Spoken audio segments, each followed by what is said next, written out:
Amazing. Welcome, everyone. It is awesome to have you guys here. I don't even know what you're asking me, YouTube. If you're joining me here live, that is awesome. Great to have you. Okay, yes, I can hear myself. That echo is way too much. Let me make myself be quiet. How do I do that? Oh, phew, there it is. Okay, much better. Sometimes when I'm live, the sound will loop back into my ears if I'm on my own YouTube channel, and it is intense. It is intense. So, okay, cool. All right. I'm going to welcome some of our YouTubers. I have welcomed our Star Clubbers. So glad you guys are all here. Hey, Missy. Hey, Raven. Hey, Mary Jo. Hey, Miss Melissa. Great to have you all. Awesome to be live with you to do another fun conversation about astrology. M. Solomon, a lot of M's in the house today. So fun. I love that. If you're just joining, please give this a thumbs up or a quick like. And we're going to dive in here in a moment. Going to have some conversation today about the two eclipses coming up. We've got the eclipse coming up, the full moon in Libra. That is unfolding here on March 25th at 3 a.m. You happen to be on the eastern seaboard of the United States, definitely check a time zone converter for your local time. And then we're going to have a follow-up conversation about the new moon in Aries solar eclipse taking place at 2:18 p.m. on April 8th. Again, check a time zone converter for your local time. And I am joined by a by the entirety of Star Club. I love that the crew showed up. You guys are amazing. My Star Clubbers, I just have to say, the people who have joined the Star Club 12-week community for learning, sharing, and practicing astrology are bar none some of the strongest readers I have had the opportunity to work with in my practice. Many of them do tarot, which is fun when we get to start getting into reading exchange. But many of them are just they've done the deep work, and they also still have found a way to have light hearts. And it is such an honor, such a pleasure, and such a dream to be able to work with you guys. This community has been a long time coming. So if you were hoping to join Star Club, all of the original 20 seats did sell out last night, or actually yesterday at this time. And I did make the decision that I want to give you guys a chance to join again. If you'd like to join, I've added a few more spots, just a few more spots left, and we'll close the doors officially tomorrow at 11:59 p.m. Eastern. So definitely take the opportunity to join. I'll place the link in the chat and in the description box below this video so that you can join if you're guided to do so. Okay. Now, let's get into a conversation about this particular full moon in Libra and lunar eclipse. I am really excited about that. That is the next astrological event coming up. So let me pull out my annotation tool. We're looking here. Here's the Libra full moon. There we go. You guys should be able to see that. Here's the Libra full moon. Anytime we are talking about a full moon, we are talking about a closure. We're talking about a completion. We're talking about something that is coming to culmination. So we get these culminations monthly at the full moon. But when we have an eclipse on top of a full moon, and a lunar eclipse is what coincides with a full moon. This is when we get what my astrology teacher, Nadia Shah, calls a full moon on steroids. So it is a big, big closing, not a small one. And because this full moon is in the sign specifically that deals with our partnerships and relationships, this full moon is going to facilitate some level of closure or completion in the arena of partnerships and relationships. And so this doesn't necessarily have to mean a romantic closure. Let me be clear, your romantic relationship is not doomed. Not in the slightest. In fact, it could be the closing out of a season for some of you of singlehood or closing out of a season of being engaged and stepping into a season of being married, stepping out of a season of being married but living apart into a new season of being married and living together. Closings aren't necessarily bad, and openings are not necessarily good. So it's important to really strip away some of the connotation that we have around new beginnings and endings. Sometimes endings are a great thing. Some of you with this are going to experience the closure of a very lengthy divorce process where the settlement is released and both you and your person can go your separate ways in peace. Others of you will experience the closure or completion of maybe a business partnership. You and your business partner sold your business, and now that is coming to full closure, allowing you the freedom to move on to your next season or chapter in business.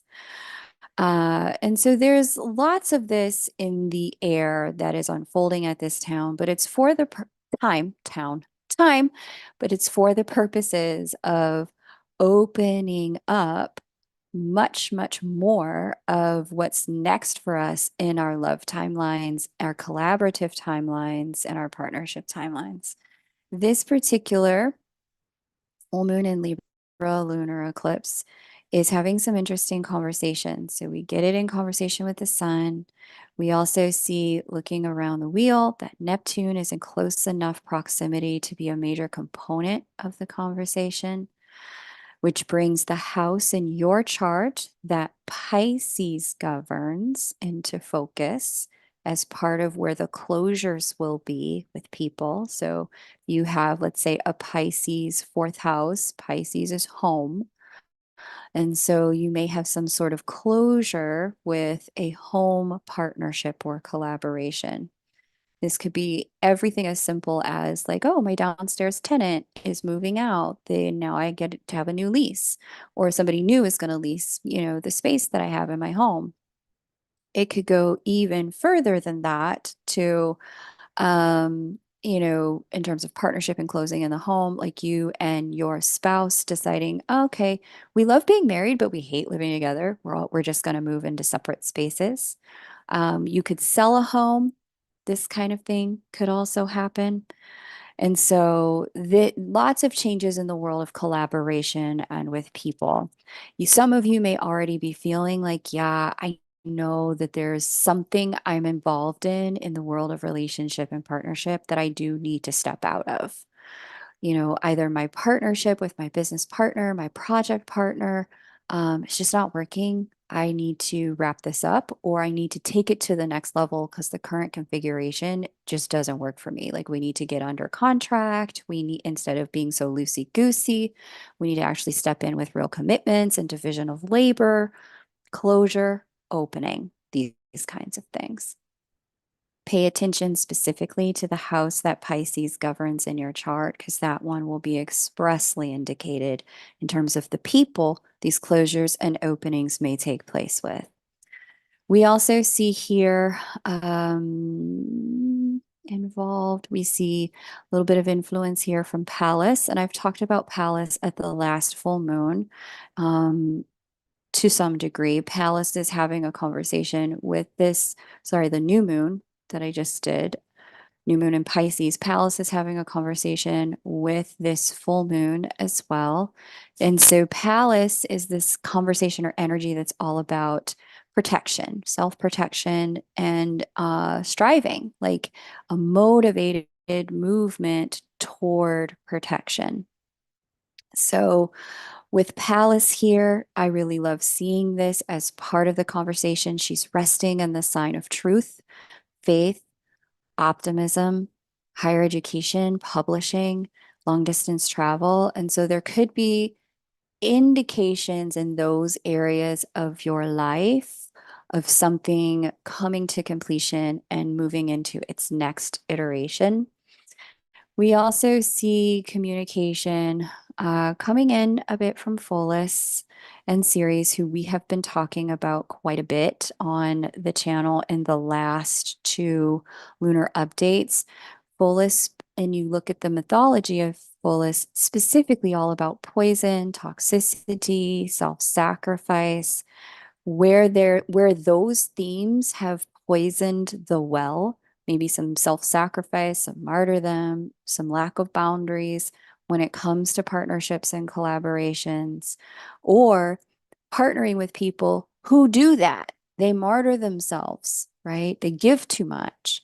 This is when, with this lunar eclipse, you're going to start to see the dynamics shift, the ways in which people are showing up begins to change. The season for that closes out, and that closing is indicated here specifically by Ceres, who represents seasons, opening and closings of seasons, and the influence of our best friend in 2024, Pluto. So Pluto has been making headlines and waves since strike summer of 2023 when he first stepped into Aquarius and placed a demand on all of us to take a stand for what it is we know we need, what we want in order to be able to perform our best here inside of this collective of beings called Earthlings. And so with Pluto making a splash at this particular full moon in Libra and lunar eclipse, the conversation will, in fact, be one about owning our power and our interpersonal dynamics. It is going to be about confronting our fears, things that have made us angry or things that have made us ashamed, these deeper emotions that tend to be hidden are things that Pluto deals with directly. Fear is only a message that lets us know we have greater control in the situation than we've allowed ourselves to believe. We can actually impact and control the outcome around the thing that we're afraid of. Shame lets us know, okay, there's a line that's been crossed here in terms of my own alignment. I was actually having a conversation with a friend of mine the other day, who had asked me, like, I had shown her or talked to her about some stuff in terms of just being live and then public. She doesn't go live very much on her channel. Um, but just like some of the energy, like the way when you're a public figure, they project a lot of stuff onto you at every level of public, right? My channel is much smaller than hers. But I still get my fair share of like people wanting me to be their version of what they think I ought to be, not me. And so whenever she had asked me, like, how do you handle that? Because sometimes the energy is just too much. And I said, I've just lived enough life where I know what it's like to let me down, where I have crossed my own line, where I have been disappointed and ashamed of breaking my own moral code. And as long as I'm not doing that, whatever people project on me, I know that that's them. And I know where the line is for me. And so shame is that place where we have broken our own moral code. And it lets us know, got to change up the dynamics here. I'm out of alignment. And that's one of the things Pluto can show us. One of the other things, so shame, fear, and then anger, that particular emotion, that's Pluto showing us where there's a boundary issue in the situation. It may have nothing to do with our moral code, but just our needs in life, right? And so Pluto's influence in the entirety of this conversation is really helping us reshape our interface with our group dynamics, because Pluto is in the sign that deals with groups, our one-to-one partnerships and collaborations. The full moon is in Libra. Libra specifically deals with one-to-one partnerships and collabs. And our identity. The sun is what's catalyzing all of it. the sun opposite the moon, the moon's just a reflector. It just reflects the stuff back. The sun is the generator, source. And sun is sitting in the sign of selfhood and self-identity. And so with sun facilitating this illumination for all of us about these themes, we get the opportunity for transformation and change and to release. Again, all of you, I want you to pay very special attention to the house in your chart that Neptune governs. That's the Piscean house, because there will be specific changes related to the Piscean house. The Scorpio house, that's the one that Pluto governs, in particular. Okay. All right. So I'm going to pause here. We'll get into more detail with this one when we get to the full moon, lunar eclipse update, which should be out around the 17th of March. But I wanted to pause and I'm going to ask for any questions from my star clubbers first. If you guys have questions or insights and observations, I would love to hear your insights and observations as well. Star clubbers, can you raise your hands or you can just unmute yourself and talk to me? And if anyone has any questions here in the YouTube chat, I'll have a look at your questions next.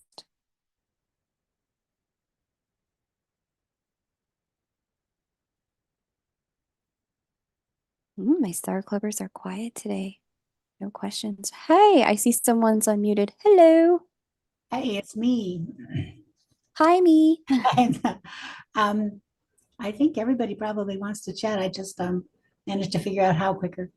I have a lot of feminine, yeah, well, technology. I have a lot of feminine energy coming into play on this, in this, which is interesting, especially because it's Libra. It's coming in from, I have both Venus and Pallas in Aries, and Wow. in very close numbers. And then I have Cheroklo in Gemini in very close numbers in the seventh house. So I've got the fifth house and the seventh house involved. So that's calling. It seems to me to be continuing the theme of self evolution, but now bringing in self evolution in looking at relationships from the new viewpoint. What do you think about that? I love that. But especially, what's the degree for your Venus and Aries? Venus and Aries, just the screen shut down. 4 and 6. 4 at Venus, Oh, so, 4 at so Venus in Aries, and 6 at Pallas in Aries. perfect. This is going to be all about the self-love and closing out any cycles that where you're not doing the self-love thing like for real, especially because of the influence of Pholus and Ceres from Capricorn, talking about toxic structures, that sometimes we don't even realize when we're participating or exposed to and co-signing toxicity, right? Like you could have lived in the same town your whole life, and then a dry cleaner opens up that happens to be dumping toxic chemicals, in not far from the water reserve. And then the water reserve, like that water gets, in the groundwater and then it comes back into you. And so you might have all this time thought your home and your water was safe, only to realize until that gets cleaned up, I am exposed to environmental toxins, right? Mm. And so with Capricorn in particular, these pieces, they're going to illuminate for you, me, that our where we are exposed to toxicity around us, the structures around us, and need to shift those. And in your case, because this particular eclipse is going to strike your Aries Venus, it's going to help you take a look at, okay, I have to close out any relationship to things that aren't feeding me, nourishing me deeply. Take those things out so that I have space and room and bandwidth for all the things that are going to allow me to step into the light of that Aries Venus, which is supreme self love. So I love this for you. It's the closing out of anything that's really undermined self love. This is really good stuff. Thank I you like for that. I sharing like that question. I like the Ceres being in Gemini and the seventh house on that too, because it seems to soften how that Hmm. works into the rest of my life. I agree. I agree. Nice Okay, grand trine there. Thank you. thank you. Awesome. I'm going to take a look in the chat for any questions on YouTube. But if I'll take another question from our Star Club members before I move on to the new moon and Aries solar eclipse. If there's anyone who wants to unmute and chime in. I see here Marta's getting ready to quit a side gig that's no longer in alignment. Blue flame integration is an Aries sun and Libra rising, so the eclipses are big. I get it. Um, Nikki is a Leo rising going through nodal reversal. Yeah, inverse nodal return. Big stuff. Welcome, Kylie, and welcome, Flower. I'm so glad to have the two of you. Um, Yeah, you guys can chat in the chat on YouTube Lives, but if you like the way that the conversation is unfolding, like if you want to have that voice to voice with me, the way to do that is to join Star Club. Star Club is the place where you can learn, share, and practice astrology. I did reopen up just a handful of spots available. Doors will close tomorrow night at 11:59 p.m. We'll be here once a month with some Star Club Astro chats for you guys. And I will talk to the Star Clubbers, but also just see what's going on here in the chat as well. Okay, let's talk to our next Star Clubber. Hello, I see your hand raised. So lovely to have you. Welcome. Hi. All right. I have my Jupiter and my Saturn conjunct the full moon at 4 degrees Libra, and I'm expecting that my divine masculine leaves, and that will have space to, I don't know, to let someone new in the next following month. And I also am going on a trip from Europe to Asia, so it's a long distance trip, which is also really fun. And yeah, what do you think about that? Oh, I love that question. So, what house is this in for you? And my Libra is my eighth house, and Aries is my second house. Sure thing. And what degree did you say that Jupiter and Saturn are at again? Fourth? At four and five. Yeah. Excellent. Thank you so much. So I would say maybe not necessarily leave, although I do know your story. I I know your story intimately. We've read together many times. You've done a lot of my classes. So, um, because this is house eight, specifically, which is transformation, and house eight is the cocoon house. It's the house where there is shape shifting going on, water to wine, lead to gold, caterpillar to butterfly. I would expect that you guys are going to close out a particular chapter of the connection. As you know, these connections are eternal, right? If you could shake him, you would have. If he could have shaken you by now, he would have. And so, because you know this is the way those connections work, one of the most profound things that you could do with this energy is set some very intentional vision.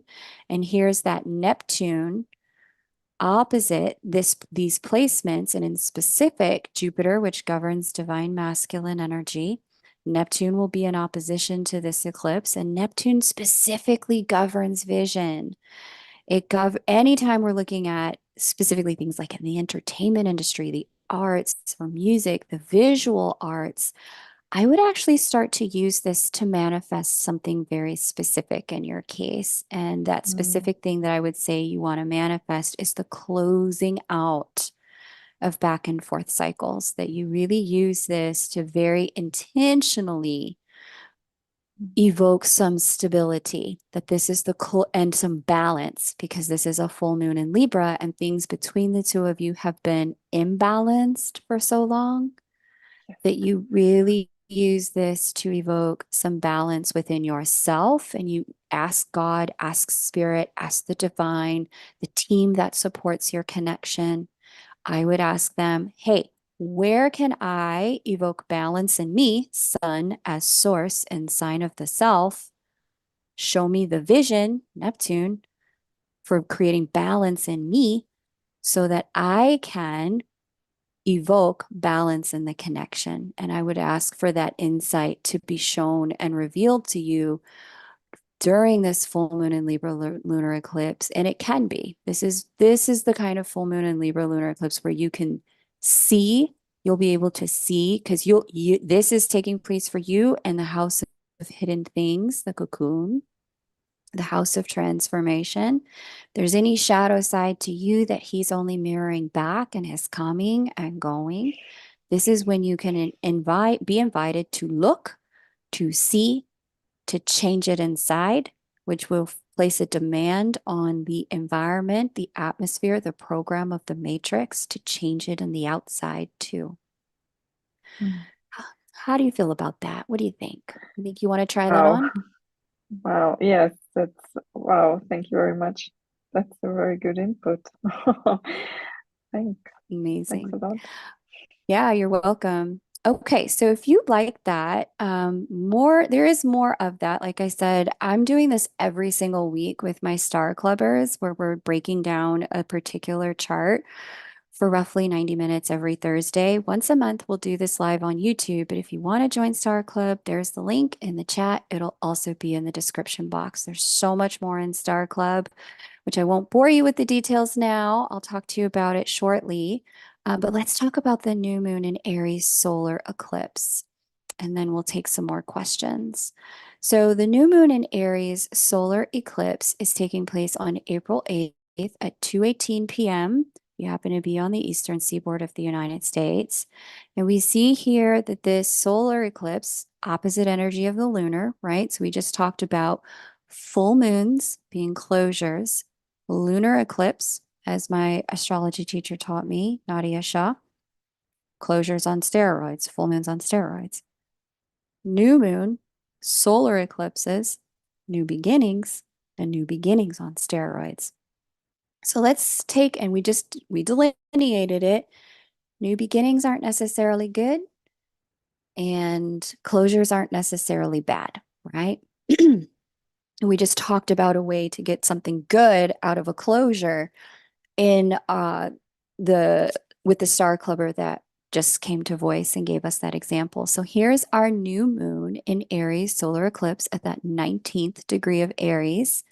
We have it conjunct Chiron. And so many of you were here last week. I did a special for you guys on Chiron conjunct the North Node. That energy is still quite active. As you can see, the North Node is part of the conversation there at the 15th degree of Aries. This particular new moon also is receiving aspect from Ceres and Pholus. Once again, they're heavy hitters, active participants in these lunations since the Virgo full moon last month. We also have joining the conversation a little bit here of influence from our friend Chericlo, and we have little bit of influence here. You could say Pallas is involved, but not really. She's like just beyond the 10th degree, so I'm inclined to say influence is going to be much smaller unless you've noticed that you're just sensitive to Pallas's energy. Now, I love this. I love this. And this is the blessing of the universe. This is the blessing of the divine and the blessing of the way these planets work. Anytime we have had something happen that seems somehow to like go poorly or not our way, or we've lost a job. I saw this earlier today with a client, beautiful soul. She lost a job, was looking for a job, told she didn't get a job, 3 months later on the same day that the boyfriend broke up with her. But the minute I looked in her chart for that particular day, I saw that the influence that created that for her was Saturn specifically. And so here's Saturn and Mars. They're also playing a role. We'll talk about those in a minute. But this is the gift and the benevolence of the realm we've incarnated into. Like literally in 7 days, she's got this major 5-year transit of love and money opening up for her. 7 days, 5-year transit opening up for her. All of those things came to a closure in the last few weeks and year because she's ready to step into her next chapter. And this is what we are seeing here. We get the opening into our next chapter. We get the sun and the moon, a new eclipse. We've got Chiron calling all of us into our leadership and our light through the ownership of the parts of us that may have been rejected. We take those on and they move from wound and into wisdom. We also have Ceres and Pholus, like I said, out here saying, please stop participating in toxicity. We don't like that. This time, and we got at the full moon in Libra, lunar eclipse, we got the clarification about where the toxicity is inside of our relationship dynamics and group dynamics. Now, because this is the sign of the self, Aries, we get to see where the toxicity is within us. And I love that it's a square because squares foster change, they foster transformation.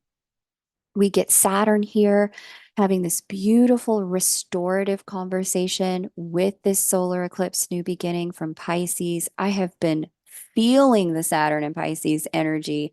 Like it is a total good mood, good vibe, because it wants to ground high-minded spiritual concepts into the third dimension.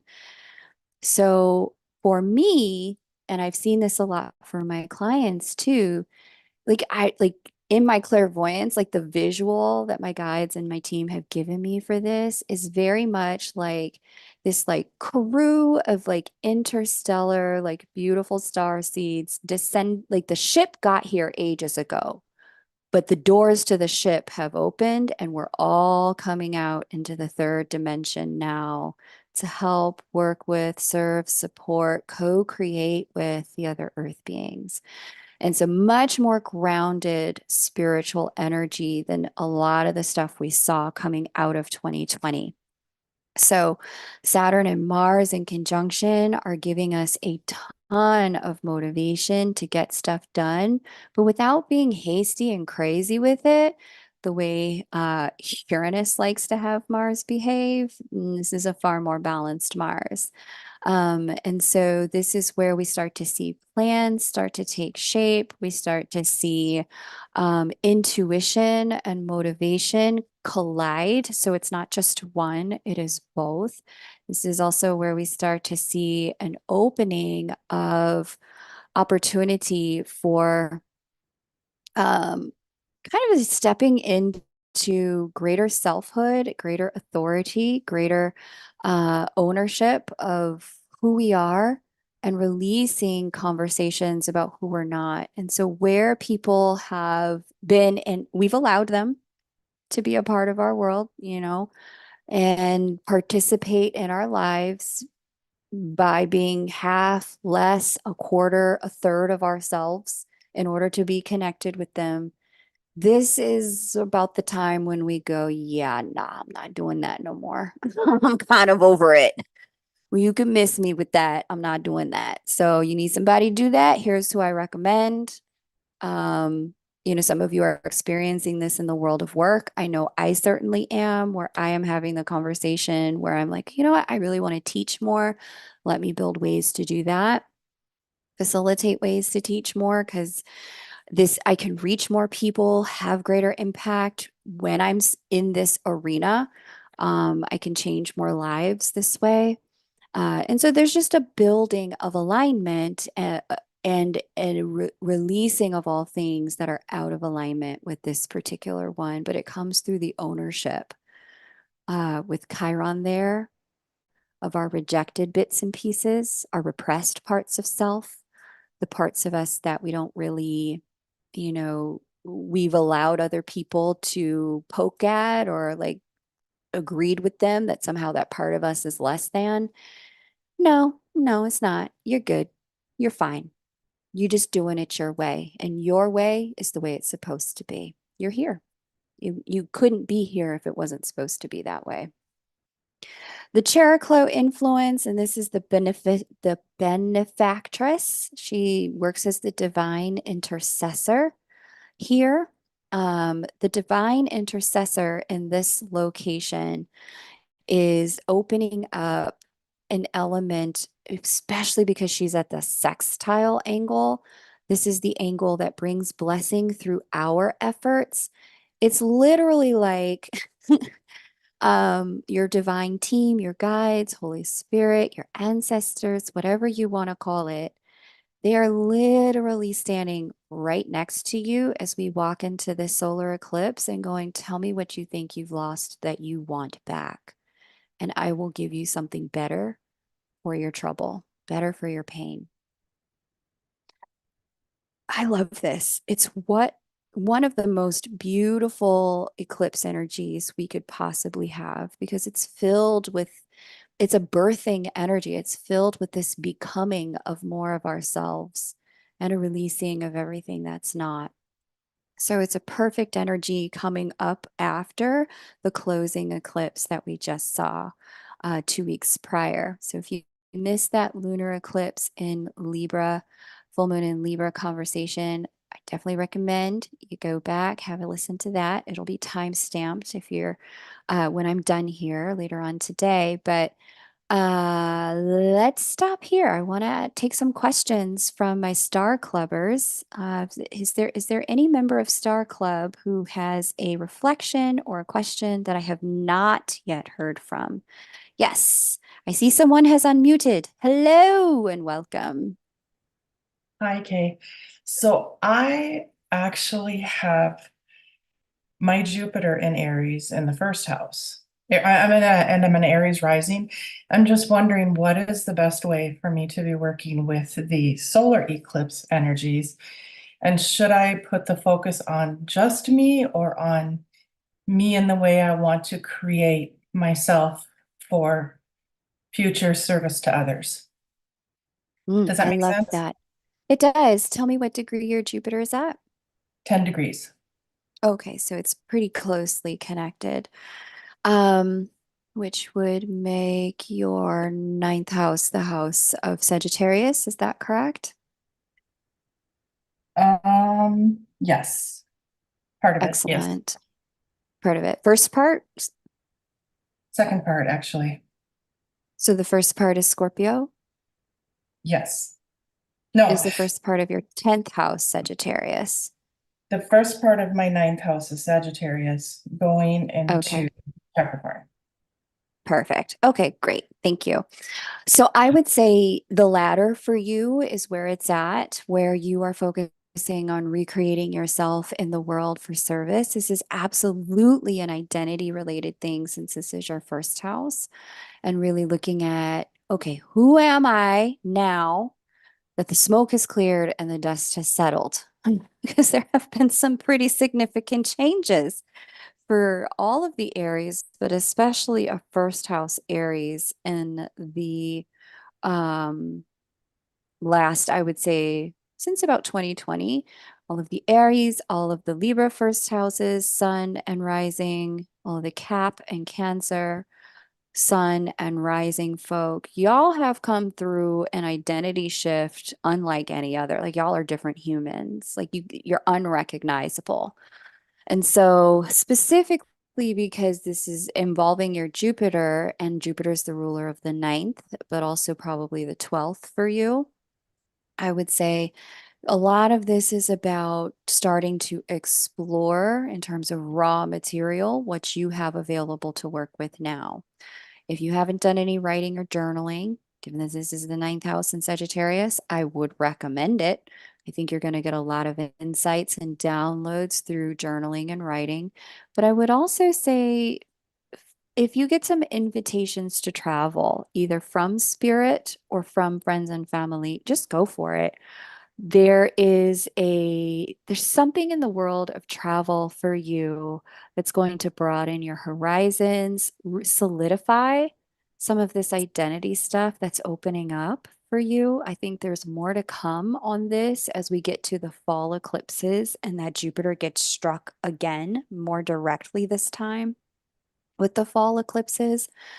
My suspicion for you is that there's the things in terms of your identity that are uh, emerging at this time. Like the birth is in progress through the end of the Aries Libra eclipse cycle. In other words, the baby's crowning, but the baby ain't out yet.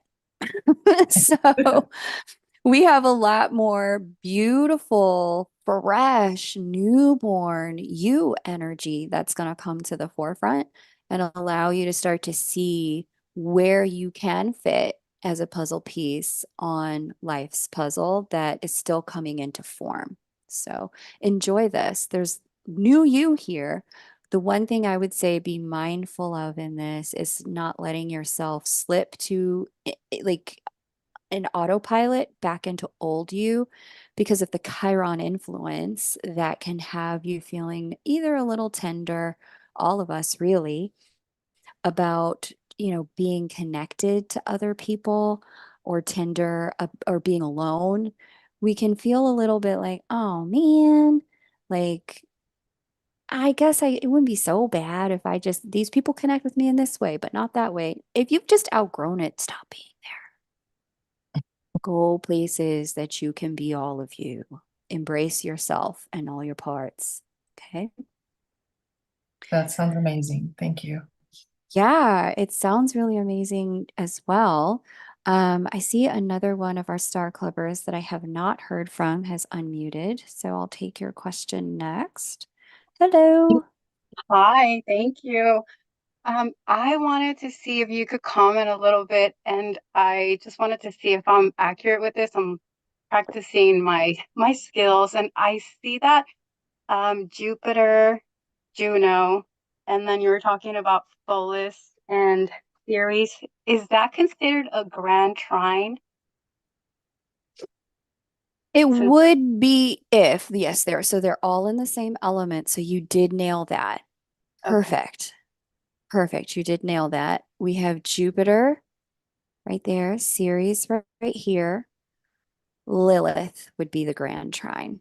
okay, no, Juno is a little too far away to be included in the conversation at this point. Now, let's go back to the full moon in Libra. Let's see the proximity on that Lilith and Juno and see if she's included, shall we? I love this question. Juno at that 8th degree of Virgo, Jupiter at the 15th degree of Taurus, and we have Ceres and Pholus in tighter proximity there.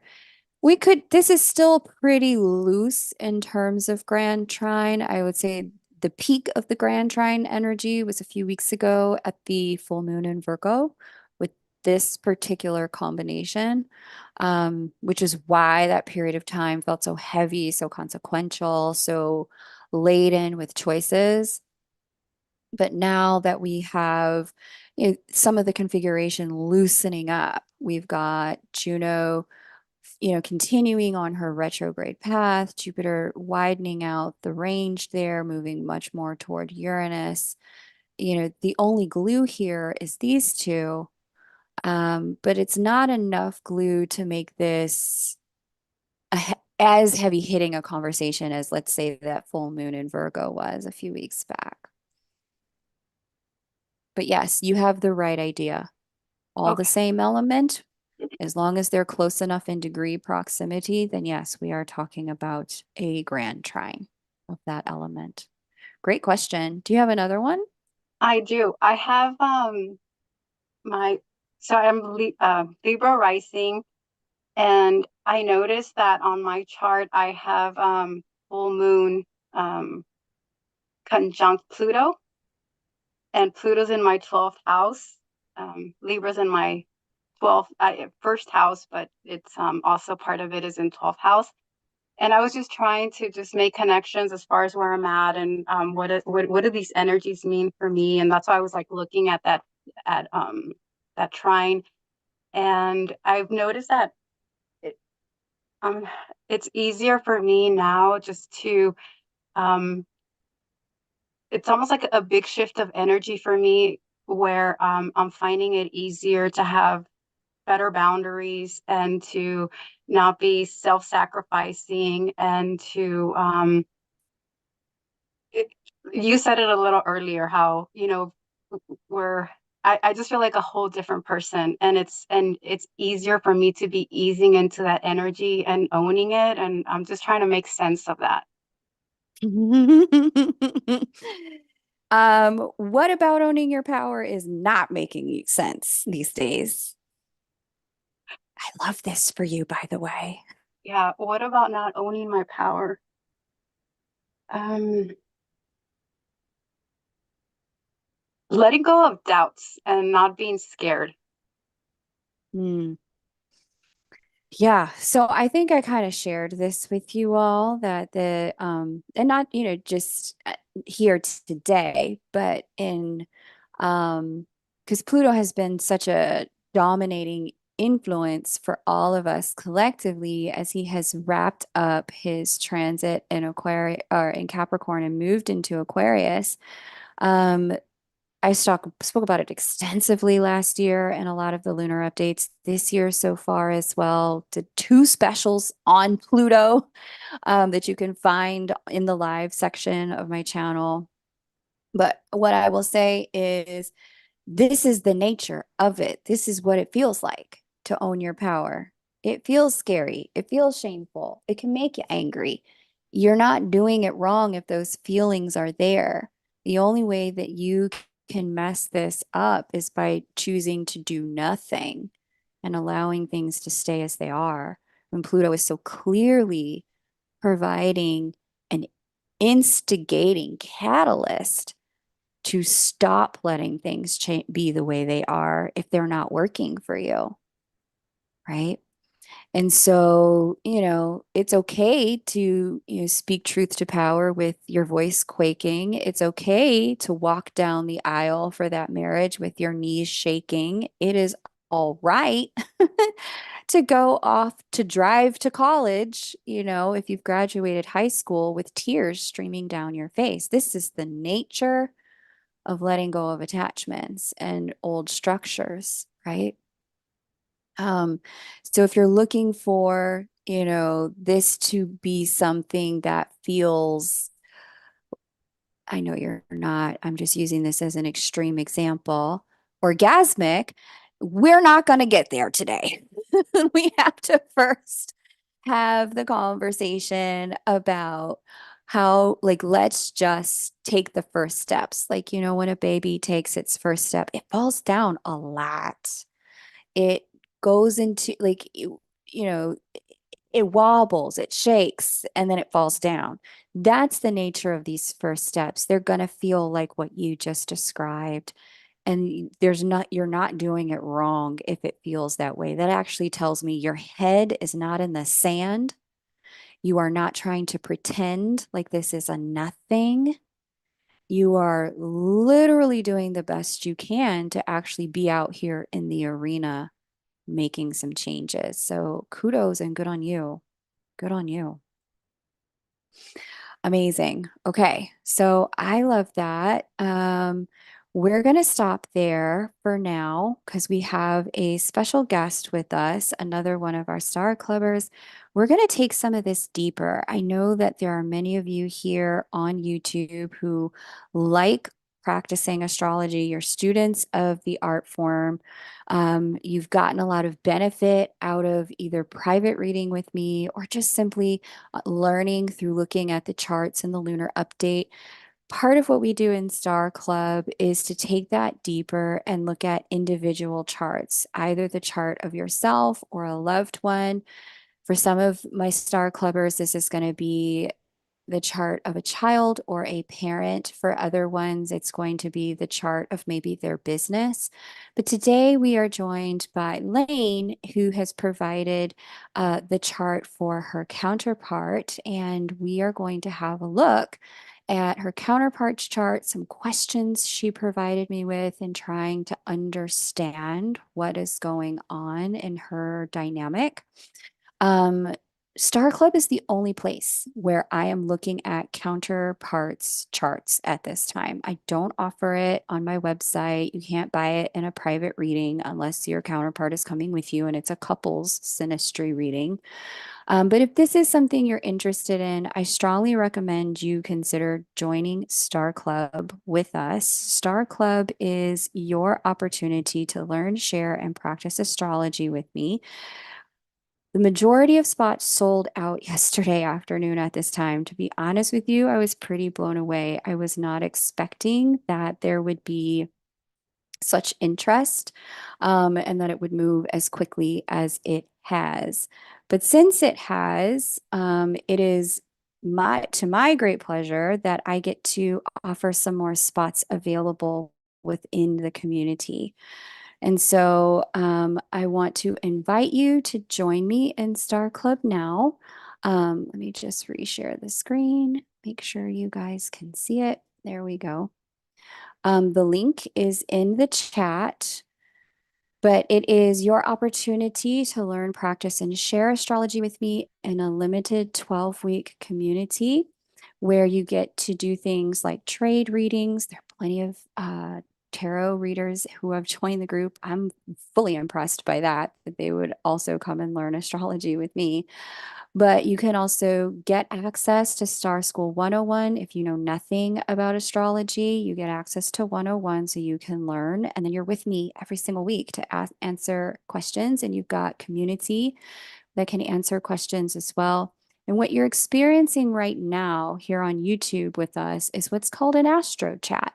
And Astro Chats are our opportunity to get together, look at charts, ask questions, share insights, and I do them every Thursday. For those of you who are more advanced, you'll also get access to Twin Flame Astrology, North Node Astrology. You can grab a homework buddy, and you can also get chart feedback. So if you'd like to join Star Club, the full schedule is here. There are some people who cannot join for our live Astro chats, and that's okay. They're all recorded and shared in your member area. And doors closed tomorrow night. The few more spots that I added, I'm going to wrap up those being available tomorrow night at 11:59 p.m. Eastern, or when they sell out, which is given the way that the first 20 spots sold out before the deadline. I imagine these next five spots will sell out before the deadline as well. You also get access to Master Your Chiron and Timing of Twin Flame Union for the duration of the 12 weeks. If those were workshops that I offered that you would like to join and get some insight on. When you join, you can enjoy either in one investment in full for $9.97 or 3 installments of $3.97 to make it easier. Okay, so I hope you'll join me for that. It is a lot of fun, and we are getting ready to have a look at one of our members' charts. Lane, if you could unmute yourself in the Zoom, that would be great. We're going to have a look at your counterparts chart. Okay. Hey, welcome. Great to have you there. Okay, awesome. So we're going to do this for about roughly 20-ish minutes. Then I'm going to stop and take some more questions. We'll close out here on YouTube, and Star Clubbers, if you could sit tight, stay with me. I will do an official closing. That's just us. Okay. Awesome. Okay, so for those of you who are fellow astrologers, if you want to look at this on your own software and learn as you go with me, we have Lane's counterpart, May 18th, 74, 8 a.m., Montreal. Okay. welcome. So, Lane, you gave me some information to work with before, but if you would just kind of briefly recap some of the questions you have about your person, and then I'll pick one and kind of dive in. Um, so I guess the first thing is, as as a student, I'm able to read the chart, but I'm asking, I'd be curious to see what you have to say because I know I'm not objective when I read the chart. So I would like to have an objective perspective. So that's a first general comment. I guess my first big question is, what do you see astrologically that speaks to my counterparts, maybe ability to attach to a deep connection? I think in our case, the connection is very clear. We have a very good 3D relationship where we're not together. We're not a couple, but we recognize each other. We know that we have a very special connection with each other. It's very respectful. So in that sense, it's quite peaceful, but we're not together. And I think my question is, what, and I, in the 3D, the understanding is that my counterpart is very scared of disappointing me, very scared of, I would say, getting hurt himself. He's not been in a relationship since since he got divorced, I would say 8 years ago, and I met him 6 years ago. So if there was someone he would connect, someone he would be with, it would be me. But I think there's resistance, maybe with deep connection, there's deep resistance. So is there anything in the chart that could give me some insight on his psychology, his ability to attack? Yeah. Great question. Great question. Absolutely, there is. And so I talk about this a lot with Star Club members, and also on YouTube, but it bears, before we dive into this conversation, it bears saying again, all of the planets here are aspects and elements of our personality, different parts of us, right? The sun being our ego structure, moon, our emotional structure and needs, Mercury, mind, and so forth around the wheel, different parts of who we are. Each one of these parts, there isn't a good part and there isn't a bad part. They're all neutral, and we have the ability to express them in light and in shadow. And so it sounds like what you have identified is this clarity between the two of you, that there's deep fondness, deep love, deep connection here. But there's like this maybe mutual unwillingness to step into it. And you know your stuff. You would like to understand his parts around that and what could be in this from an astrological perspective in the shadow that may lend itself to not stepping in more fully. Yeah. Yes, that's a good summary. Awesome. Okay, so we have a configuration. There's a few different things that really stand out. The first one is that the ruler of the seventh house is in the first, almost nearly. It's on the close enough to the horizon line to be darn near considered the first, but it's definitely in the same sign as the first house sign. I love that it's technically not in the first house. This is actually a little bit of a saving grace that it's back here in the 12th house just a bit. This is actually more constructive, I feel like, for it to not be directly in the first house.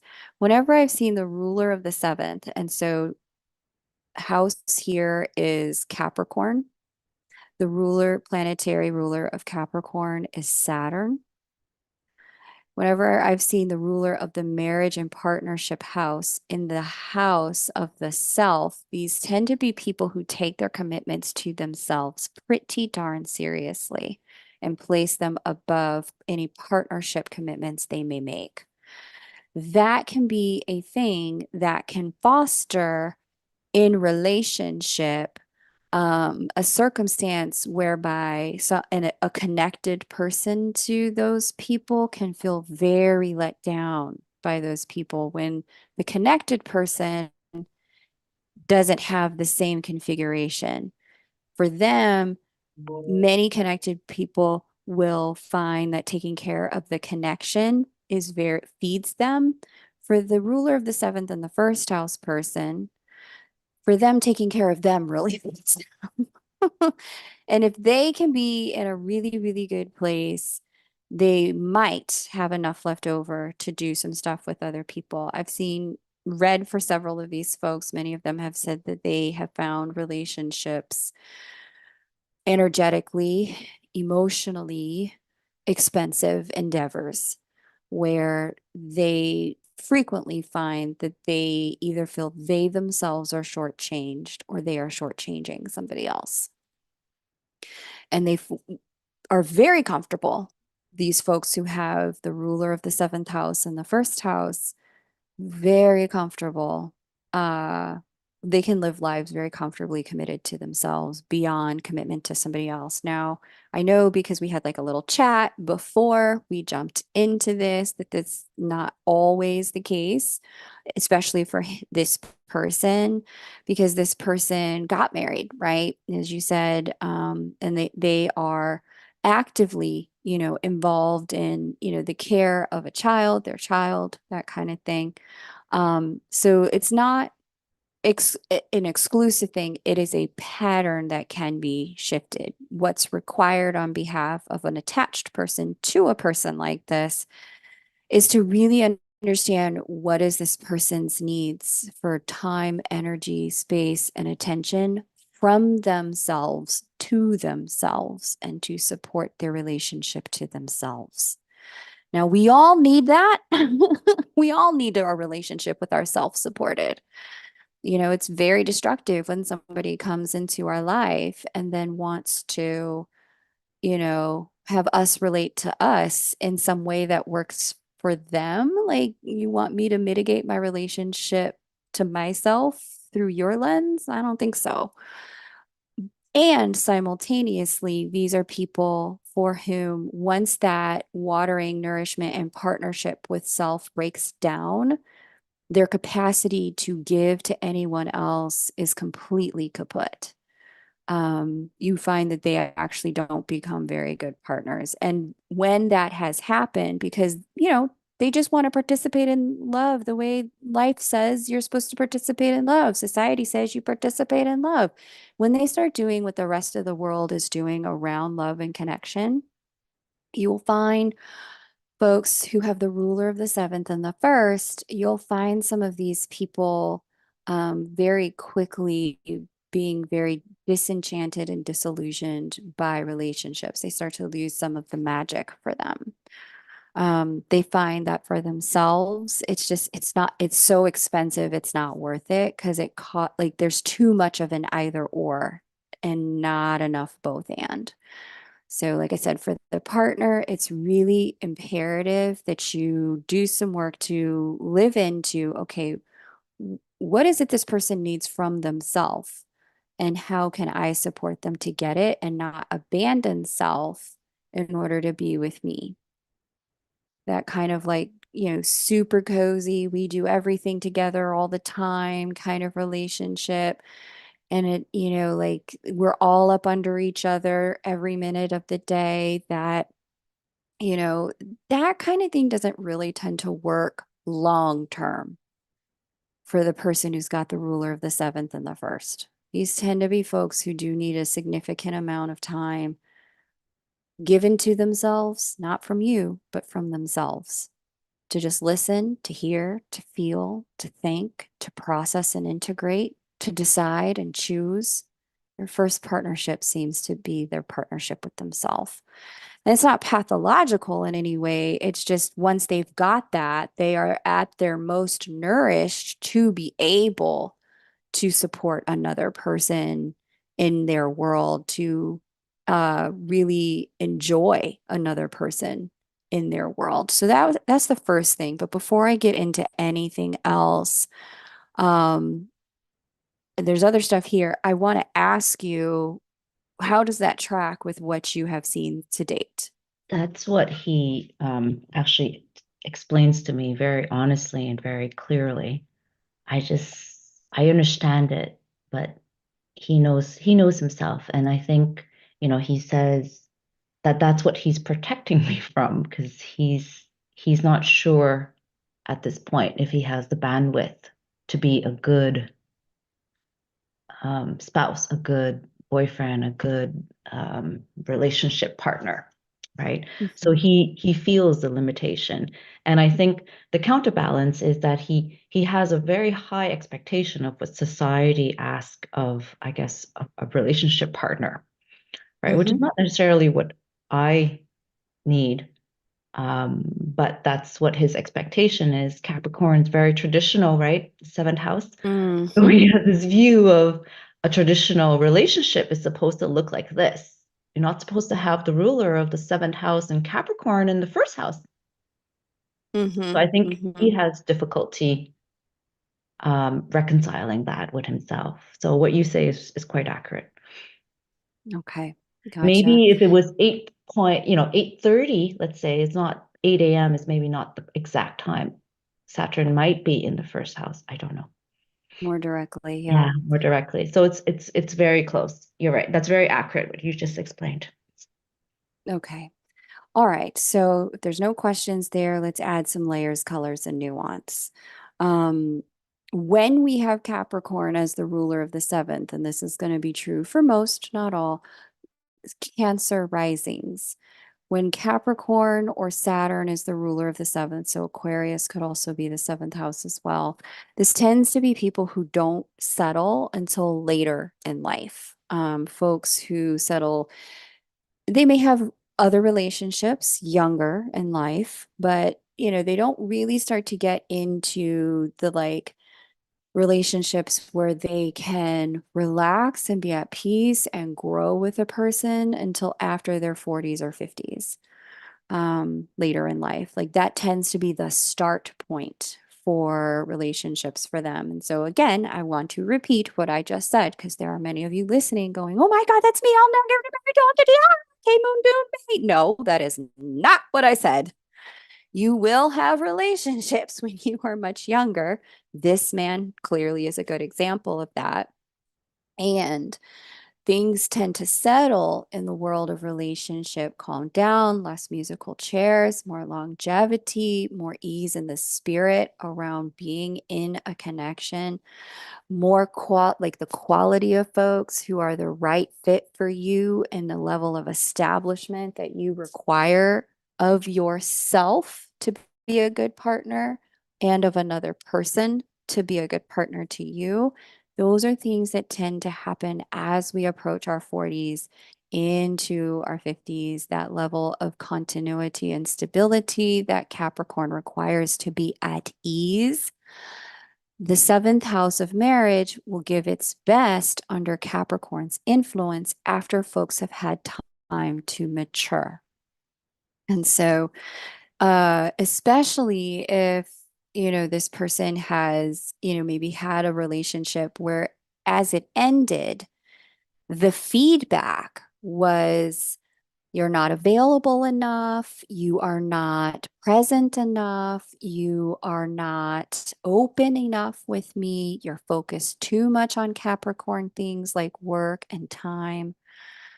You are, never really you're more focused on the establishment of our world and our things. You're not very invested in my emotional reality. When that Capricorn seventh house that also has Saturn near the first or in the sign that governs the first receives that level of feedback, it it's almost like a brand. Like they got branded with, kind of like a permanent scar on them that they have to learn how to hear in a different way. And it's not that it because they heard it, they hurt it almost too deeply, to the degree to which they will go, but I do need the stability and I do need the continuity and I do need to focus on my work. It's a significant part of the way I'm fulfilled in partnership. And I am traditional, and traditional values in a relationship are harder and harder to achieve in a more modern world that has so much evolution in it right now. You will see these people really delay re-entering relationship so that they can take care of never being in the position to receive that feedback again. So they'll want to do all the work things that they have to do. They want to accomplish all the things that they need to accomplish. If trying to do it jointly landed in a circumstance of separation or divorce or ultimate sense of personal failure, and they do, anytime the ruler of the seventh house is in the first, the person can take things very deeply personally that happen in the relationship. This is when you'll see that person go, nah, many people can walk and chew bubble gum at the same time. I am not one of them. Once I have accomplished what I need to accomplish in the world, then I will deal with relationship, but I will no longer expose myself to the potential of failing at doing both again. You'll see them make that kind of decision.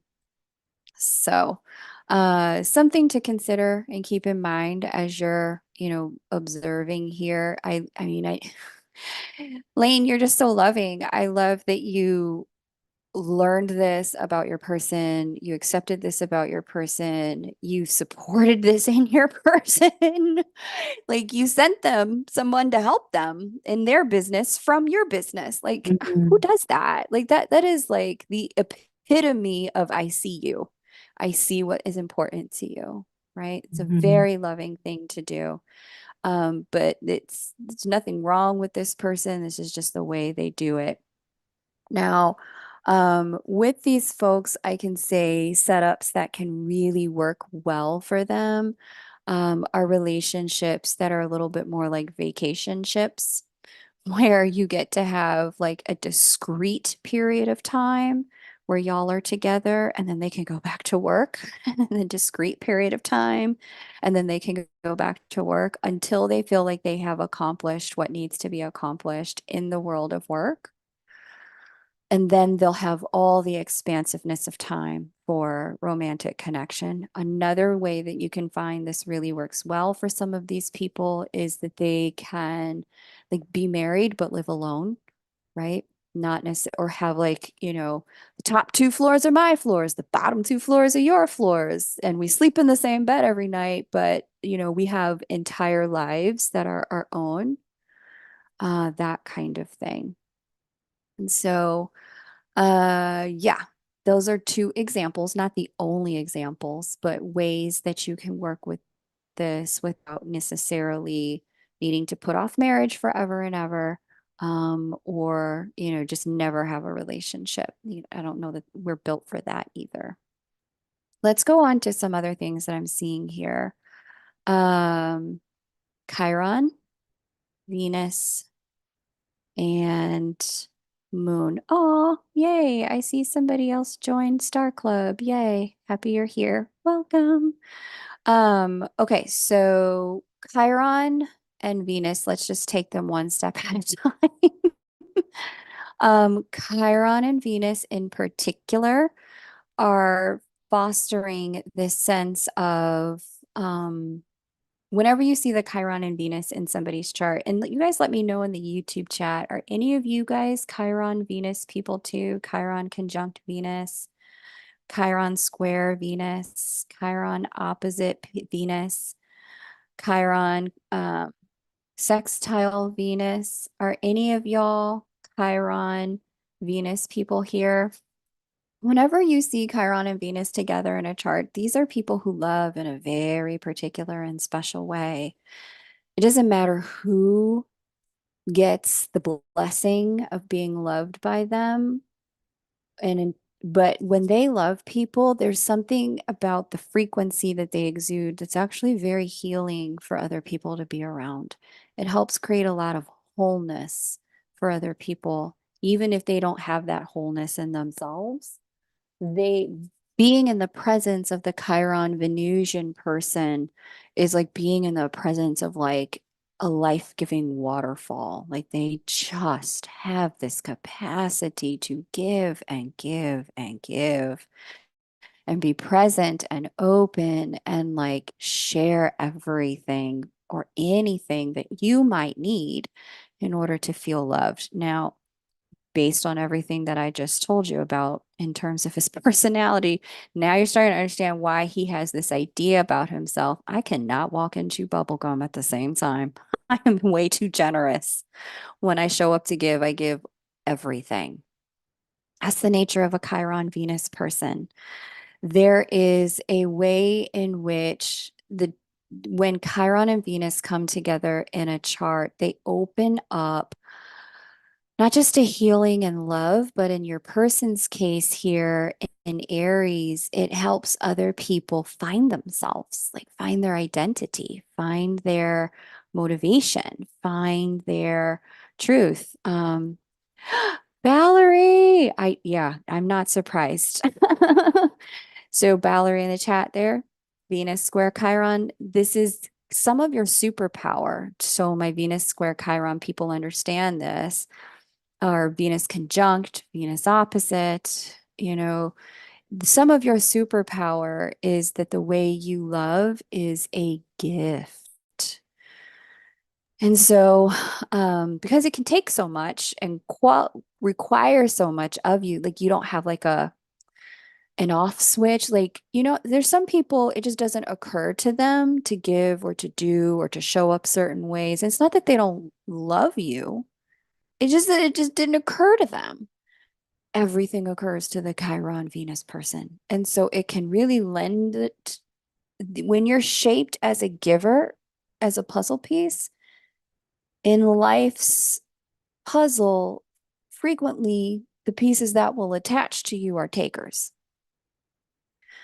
And so with the Chiron Venus person, it's necessary for them to learn how to give in far more balanced ways, or be discerning about when they give or how they give. And in your person's case, it sounds like he has created some discernment for himself about the when, and it is not now because he doesn't want to change loving that way. But he recognizes I cannot love that way and also run my business in my life too. It's not possible simultaneously. I can do one or I can do the other at the moment. So this is, some of it is a learning curve, right? Some of it is a lifestyle choice for this person. But some of it is also recognizing, like when you're that level of giver, having, and I'm just going to say this collectively for everyone here, it is really important if you've got that configuration in your natal chart. Some of it is about timing, but a lot of it is about the person, the people. You're going to love people in such a way that they may love you back that way emotionally, but they may not be able to give it back physically. And so it is really necessary to really settle into some discernment about what it is you need in a love connection, and then be able to communicate that, because the way he's loving organically, it doesn't occur to other people to love that way. So learning how to communicate his needs is going to be something of massive import and transformational around the way he experiences partnership. So he's not let down and then shying away from partnership in the future. So that's one piece, but now let's bring in the moon piece, because why have one when you can have two? Chiron talking to the moon can be, and from an attachment style perspective, it's, if you, any of the Chiron moon folks here in the chat, y'all let me know. Chiron conjunct the moon, opposite the moon, trine the moon, square the moon. Chiron moon folks tend to have a mother wound of abandonment, where either because she physically wasn't there or emotionally was not there, there tends at a developmental stage at which a person absolutely needed mom to be there, the feminine nurturing, not just the masculine nurturing. When the Chiron moon thing is there in a chart, it can undermine a person's ability to feel satiated by love. And this is where you can see people go kind of split in one of two ways. They can get very anxiously attached. More, more, more, please love me more, more, more, because they're trying to fill that hole that is can never be filled because it's mom's place where mom was supposed to plug in. Alternatively, they can go the dismissive avoidant direction, as a almost like resignation. It'll never be filled. So why try? Relationships can be so unfulfilling. I give so much in his case, and sometimes I'm never quite fulfilled. So why bother until I can give it 100% and figure out how to make it work? And I get the sense that this is kind of your person's nature, with the way Pluto speaks to his sun and Mercury to some degree, that he's a figure it outer, that he's not the kind of person to get into a situation and have it be weird and awkward and uncomfortable and broken and tolerate stuff. He's a like work it through till the end person. And because, depending upon what life has going on for him at the moment or what he's engaged himself to work wise or committed to, he may not have the bandwidth to do that level of deep work in romantic life and then in professional life at the same exact time. One puzzle at a time, one problem at a time. So, the other thing too, I'll say, and I think you kind of mentioned that this was already the case in our warm-up chat for this, Lane, your person could embroil themselves in work in such a way with moon in the sign of ambition in the 11th house of wish fulfillment, that it's just more fulfilling to work on work stuff than relationship stuff. It's more rewarding. You can kind of see that. So, there we go. I'm going to stop there. And I'm going to ask you, how does this track with what you've witnessed and experienced in connection, and what questions you have before we close out? I think that explains the piece. The Chiron and Venus piece is quite accurate. But my question is that only with respect to a person, or can it be give to all the All people the who depend on things. me? Yeah. All the Mhm. people who depend on me, all the 15 companies I need to run, all the, you know, it's a personality trait, right? It's not specific to Mhm. relationships. It's an 11. It's in the house 11. It's a lot of Yes, people. It's that's a lot of exactly group. right. It's group people, right? Group of But people.